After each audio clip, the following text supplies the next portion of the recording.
9 prelims 14 सितंबर को है।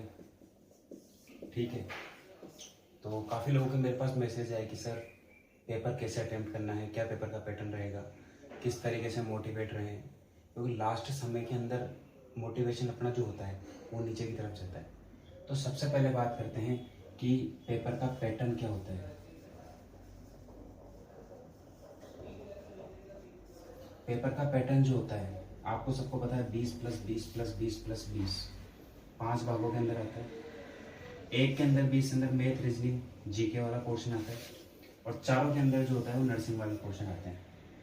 ठीक है, ये तो अपना मेन जो एम्स का सिलेबस है, क्योंकि अब ये वाला फॉर्मूला पहले तो 100 क्वेश्चन आते थे डायरेक्ट, और ये 20 मिनट के अंदर 18 मिनट आपको मिलते हैं। ठीक है, अब बात करते हैं अपन कैसे क्या बात करें। सबसे पहले बात करते हैं कि पेपर का पैटर्न जो होता है, क्वेश्चन किस तरह के आते हैं। मेरे अकॉर्डिंग मेरा एक फॉर्मूला है जो मैं हमेशा बताता रहता हूँ, 65+20+15। 65 तो वह क्वेश्चन आते हैं जो आपको सभी को आते हैं।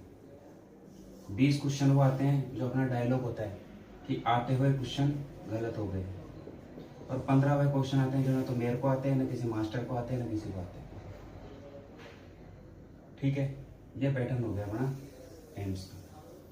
अब 65 क्वेश्चंस क्या होते हैं? 65 क्वेश्चंस वो होते हैं जो आपको बिल्कुल एक्यूरेट सही करने होते हैं। 20 में से अगर आप 10 क्वेश्चन भी सही कर देते हैं तो आपका पेपर अच्छा बैठ जाता है। ठीक है, उसके बाद बात करते हैं अपन आगे क्या करना है। ठीक है, अब बात क्या आती है कि साहब ये तो आपने बता दिया, ठीक है, ये तो हमको भी पता है, आगे की बात करो क्या करना है। आगे की बात क्या आती है, क्या करें हम 5-6 दिन के अंदर जो हमारे एग्जाम के लास्ट दिन बचे। सबसे पहले जो आपके एग्जाम के लास्ट दिन बचे हैं, करीबन 7-8 दिन बचे हैं, तो 7-8 दिन के अंदर आपको एक बार, कम से कम भी नहीं, एक बार अपने पूरे सिलेबस का एक बार, कम से कम भी नहीं तो आपका पूरे सिलेबस का एक बार रिवीजन करना है। ठीक है, देन उसके बाद PYQ गोल्ड है नोट सेट के एग्जाम। उसके बाद इमेज बेस के करीबन 2-5 ही क्वेश्चन आते हैं, लेकिन पता नहीं एम्स का माथा सटक जाए। और इस बार तो जिम्पर भी ऐड है, तो आप सोच सकते हैं कि पेपर किस टाइप का आ सकता है। डरना नहीं है, डरोगे तो पीछे जाओ, डरना बिल्कुल नहीं। उसके बाद बात करते हैं साहब ये तो ठीक है, हमें क्या करना है, ये मैंने बता दिया, एक बार रिवीजन पूरे सिलेबस का। ठीक है, मैंने आपको पेपर का पैटर्न बता दिया, आपको क्या करना है वो बता दिया। उसके बाद बात आती है साहब टेस्ट सीरीज का क्या करें। टेस्ट सीरीज का मैंने अच्छा आपको आइडिया बता रखा है कि आप सेव करके आप डायरेक्ट आंसर पढ़ें। अभी आपके पास आंसर, अभी आप टेस्ट देंगे, आप बोलेंगे टाइम मैनेजमेंट, हमसे टाइम मैनेजमेंट नहीं होगा, ये सब कहने की बातें हैं, ये सब फालतू बातें। टाइम मैनेजमेंट वहाँ एग्जाम में जब खोपड़ी चलती है ना अपनी, तब सब अपना टाइम मैनेजमेंट हो जाता है अपने। अभी आप कंटेंट को माइंड में डालने की कोशिश करें, आप अभी फालतू बातों पे ध्यान नहीं दें कि हमें क्या करना है क्या नहीं करना है ना। टेस्ट का ये कर सकते हैं, कम से कम भी नहीं ना, अभी प्रेजेंट टाइम के अंदर आपके डेली के डेली कम से कम 2000 क्वेश्चन की प्रैक्टिस होनी चाहिए। अब वो कहाँ से, PR यादव से कर रहे हो, टारगेट हाई से कर रहे हो, टर्निंग पॉइंट से कर रहे हो, सोंडर से कर रहे हो, लिपिन कोट से कर रहे हो, मॉसबी से कर रहे हो, डेविस से कर रहे हो, लेविस से कर रहे हो, कई तरह की किताब आती है मार्केट में, एनफ्लेक्स का साउथ एशिया कर रहे हो, कोई सा भी पैटर्न कर रहे हो, लेकिन डेली के डेली कम से कम भी नहीं तो 1500 से 2000 आपके क्वेश्चन की प्रैक्टिस, डेली के डेली आपके क्वेश्चन की प्रैक्टिस बिल्कुल होनी ही चाहिए। समझ रहे हैं इस चीज को। और नर्सिंग के अंदर टोटल बात करें तो 10 जैसे मेन बात करें तो 5-6 से ज्यादा से क्वेश्चन है नहीं, लेकिन हमें आगे बढ़ के चलना है। हमें कम से कम भी नहीं 10-12 हजार क्वेश्चन तो इस तरीके से तैयार कर लेने कि हमें सब कुछ माइंड में बैठा होना चाहिए। उसके बाद ठीक है, ये सब कुछ हो गया। और जो आपने साल भर पढ़ के जो शॉर्ट नोट्स बनाए, शॉर्ट नोट्स जो मैं शुरू से कहता आया हूँ कि आप शॉर्ट नोट्स बनाए, क्योंकि नोट्स अपन पूरी बुक का तो रिवीजन कर नहीं सकते लास्ट टाइम पे, तो शॉर्ट नोट्स जो होते हैं उनका एक बार आपको सुपरफिशियल रिवीजन देखना है। इसमें क्या देखना है, जो जैसे कि कम्युनिटी हेल्थ नर्सिंग में जो कोई अपडेट हुए हैं, है ना, पीडियाट्रिक में क्या अपडेट हुए हैं, है ना, साइकेट्रिक में नए डिसऑर्डर में क्या अपडेट हुए हैं, नए डिसऑर्डर कौन से जुड़े हैं, तो ये सब आपको देखना है। न्यूट्रिशन में कैलोरी वाली जो चीजें आती है प्रेग्नेंट लेडी के लिए, ओबीजी के लिए क्या अपडेट हुए हैं, ये सब आपको देखना है। ठीक है, उसके बाद क्या बात करें, उसके बाद बात करते हैं। मैं एक बात कह रहा हूं आपसे, जिनकी जवानी संघर्ष में गुजरी है, जिनकी जवानी संघर्ष में गुजरी है, उनका भविष्य सुन रहे हैं।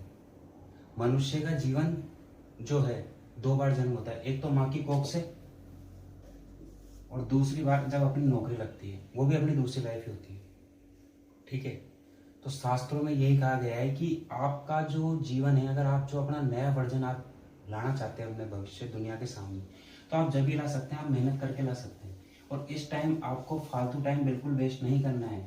अगर आप फालतू टाइम वेस्ट करोगे, अब जैसे मान के चलो जो ऑलरेडी एम्स में सेलेक्टेड है और उन्हें दूसरे एम्स में जाना है, तो आप पढ़ाई को थोड़ा हल्के में ले सकते हैं, क्योंकि आपकी कंसेप्ट जो क्लियर है, आपकी कंसेप्चुअली जो चीजें क्लियर है, तो आप उन चीजों को एडजस्ट कर सकते हैं। बस आपको पेपर करने का तरीका आना चाहिए।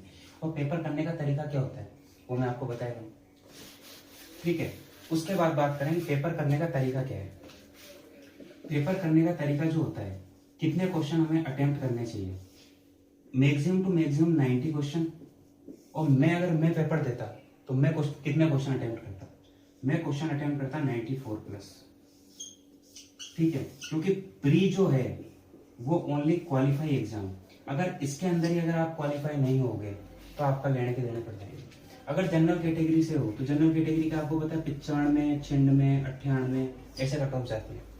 ठीक है, ईडब्ल्यूएस 90-80 पे अटक जाता है ना। ओबीसी भी 85, वो 92, 94, 90 पे अटक जाता है। SC ST भी इतने पे अटक जाता है, 90, 85 में। तो कट ऑफ के अनुसार भी देखें। अब सोचते हैं साहब हम इतने क्वेश्चन करके आएंगे, हमारे नेगेटिव चल जाएंगे। एम्स का पेपर करते ही अगर आपने 70 करे हैं तो 20 तो आपके गलत है ही, सही क्वेश्चन वो आपके गलत, ये नेचुरल है। 20-22 क्वेश्चन तो गलत होते ही हैं, क्योंकि अपना जो माइंड है ना, वो उस टाइम चीजों को कैप्चर नहीं कर पाता। समझना उन चीजों को। अपन को एग्जाम में किस तरीके से दिमाग चलाना है, अपन को एक सिलेक्शन वाली स्ट्रेटेजी अपनानी है। मैं ये कहता आया हूँ कि सोना जो होता है ना, वो जितना ज्यादा तपता है वो उतना ही रंग लाता है। अगर आप भी इस टाइम मेहनत कर रहे हैं और आप अच्छे तरीके से तप रहे हैं, दिन रात पढ़ रहे हैं, और अभी तो आपके पास ऐसे होना चाहिए कि आपको फालतू कामों के लिए टाइम नहीं मिलना चाहिए। जो आप फालतू बातें कर रहे हैं, व्हाट्सएप चला रहे हैं, ग्रुपों के अंदर इंस्टाग्राम चला रहे हैं, ये जो टाइम वेस्ट कर रहे हैं वो भी आपके पास टाइम नहीं है इन चीज़ों का। आप समझें इन चीज़ों को। 10-15 1 महीने की बात है, ये 1 महीने में आपकी लाइफ इधर से उधर हो सकती है। अभी आप बेरोजगार हैं और जो अभी नौकरी लग गया ना, वो लग गया, अभी बाद में बहुत दिक्कत हो जाती है। जो फ्रेशर्स होते हैं वो नौकरी लग जाते हैं 1-2 साल में तो अच्छा रहता है, लेकिन बाद में अगर फिर आप नौकरी लगते हैं तो कोई मतलब रहता है, शौक तो सारे खत्म हो जाते हैं। समझ रहे ना। 20 से लेकर 25 साल की जो एज होती है उसके अंदर अगर आपने नौकरी लेती तो वो ठीक है। अगर 25 से और 28 साल तक की जो एज होती है ना, वो जो एज 2-3-4 साल की जो एज होती है वो किस तरीके से गुजरती है वो बेरोजगार इंसान ही बता सकता है, जिसकी शादी हो गई, जिसके बच्चे हैं और जिसकी नौकरी नहीं है। घर वालों से कहाँ तक पैसा मांगेगा सामने वाला, क्योंकि अपनी पर्सनल लाइफ भी तो है ना किस चीज की। तो आप इस चीज को समझें और अपने अंदर ध्यान दें। आपने किससे पैसे उधार ले रखे हैं, आपके लोन चल रहा है, आपके माता पिता परेशान है, तो इन चीजों को बिल्कुल ध्यान नहीं देना। अभी आपको आपके ऊपर फोकस करना है। ठीक है, आपको अच्छे से मेहनत करनी है। अगर आप अच्छे से मेहनत करेंगे तो आपका सिलेक्शन होगा। समझ में इस चीज को। तो मैंने क्या बताया, अभी आपका क्या टाइम टेबल होना चाहिए इस टाइम पे। इस टाइम पे आपका टाइम टेबल ये होना चाहिए कि आपको बस ओनली खाना खाने के लिए उठना है। और मेरे जैसे इंसान जब पढ़ते थे नोट सेट 6 के टाइम, उनको ये पता नहीं था कि खाना कब खाना है, उनको ये पता नहीं था कि नहाना कब है, उनको ये नहीं पता था कि उठना कब है, उनको ये नहीं पता था कि घर वाले खाएं।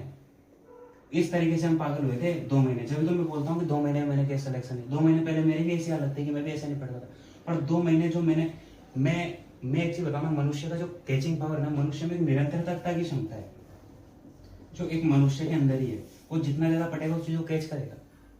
समझ रहे हो उस चीज को।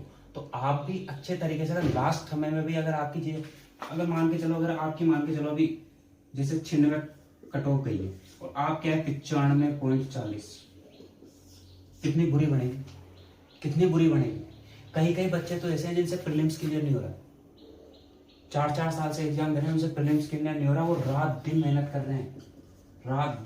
रहे हैं वो लोग, फिर भी उनसे प्रीलिम्स क्लियर नहीं हो रहा। क्यों?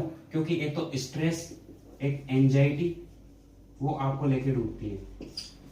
स्ट्रेस अगर एंजाइटी दोनों चीज ली तो वो भी पीछे लेके जाएगी। तो ये चीज तो लेनी नहीं है, ठीक है। जब भी आप पेपर देने बैठते हैं भगवान का नाम लें, जिस भी भगवान को आप मानते हैं, माता पिता का आशीर्वाद लेके जाएं और उसके बाद आप एग्जाम दें। क्यों नहीं होगा सिलेक्शन? नर्सिंग एक ऐसा प्रोफेशन है जिसके अंदर फिक्स सिलेबस है, वहां से क्वेश्चन बनते हैं। तो समझे इस चीज को आप, है ना, अच्छे से पढ़ना है। मैंने क्या बताया, पेपर का पैटर्न बताया, ये आएगा पैटर्न 65 + 20 + 15। अब बात करते हैं साहब, हमारा तो है ना वो जीके वाला पोर्शन आता है ना, उसके अंदर हमारी पार नहीं पड़ती है 20 क्वेश्चन। तो मैं आपको बता रहा हूँ, अगर आप कुछ भी नहीं पढ़ के जाओगे ना, जब भी आपके 7 से 8 क्वेश्चन हमेशा राइट होते हैं। तो अभी क्या करना है जीके वाले पोर्शन के लिए, डेली 1-1 घंटे यूट्यूब पे क्लासेस देखनी है रीजनिंग की। उसमें क्या पढ़ना है, क्लॉक, सीटिंग अरेंजमेंट, है ना, डायरेक्शन टेस्ट, क्या पढ़ना है। मैथ के अंदर क्या पढ़ना है, प्रॉफिट मैथ वैसे आती नहीं। जीके के अंदर क्या क्या अपडेट हुए हैं, ऑपरेशन सिंदूर के बारे में, जो भी भारत पाकिस्तान का युद्ध हुआ है ना, उसके बारे में, वर्ल्ड कप के बारे में देख लेना है थोड़े क्वेश्चन।